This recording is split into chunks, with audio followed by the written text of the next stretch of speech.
Hi childrens, welcome to moral mount. நான் உங்களுக்கு ஒரு குட்டி கதை சொல்ல போறேன். கதைக்குள்ள போலாமா? வாங்க. ஒரு அழகான கிராமம். அந்த கிராமத்தில் விவசாயி தன் வீட்டில் நாய் ஒன்றை வளர்த்து வந்தார்.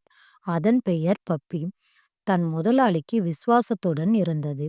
அந்த முதலாளியும் பப்பிக்கு நல்ல நல்ல உணவுகளை கொடுத்து நன்றாக வளர்த்து வந்தார். அந்த நாய் அவரும் அவர் மனைவியும் வெளியில போனா குழந்தையை பாதுகாத்து வளர்த்து வந்தது. பின் முதலாளிக்கு தேவையான உதவிகளை செய்தது. காலங்கள் கடந்தன. அந்த பப்பிக்கு வயதாகி விட்டது. முதலாளி இனி நாயை வளர்ப்பது பயனற்றது என எண்ணி அந்த நாயை வீட்டிலிருந்து விரட்டி விட்டார். நாய் காட்டு பக்கம் போச்சு. அங்கு ஒரு நண்பனான ஓநாய் அண்ணனை பார்த்துச்சு.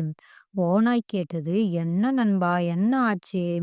அதற்கு நாய் நடந்ததை சொல்லுச்சு. சரி விடு நண்பா, நான் உனக்கு ஒரு ஐடியா சொல்லவா? ஆம், சொல்லுங்க ஓநாய் அண்ணனே. உங்க முதலாளியுடைய மகன் ராம் தெருவுல விளையாட வருவான்ல, அப்ப நான் போயிட்டு கடிக்கிறேன், நீ வந்து காப்பாத்துன்னு சொல்லுச்சு. நாயும் நல்ல ஐடியான்னு சரின்னு சொல்லுச்சு. ஒரு நாள் இரவு முதலாளி மகனான ராம் தெருவில் விளையாட வந்தான். ஓநாயும் வந்தது, நாயும் வந்து சேர்ந்தது. அப்பொழுது ஓநாய் ராமை கடிக்க போச்சு. அந்த நேரம் பார்த்து ராமை நாய் வந்து காப்பாத்துச்சு.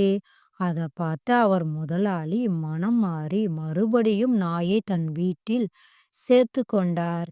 பின் அவர், அவர் மனைவி, அவர் மகனான ராம், பப்பி என அனைவரும் மகிழ்ச்சியாக இருந்தனர்.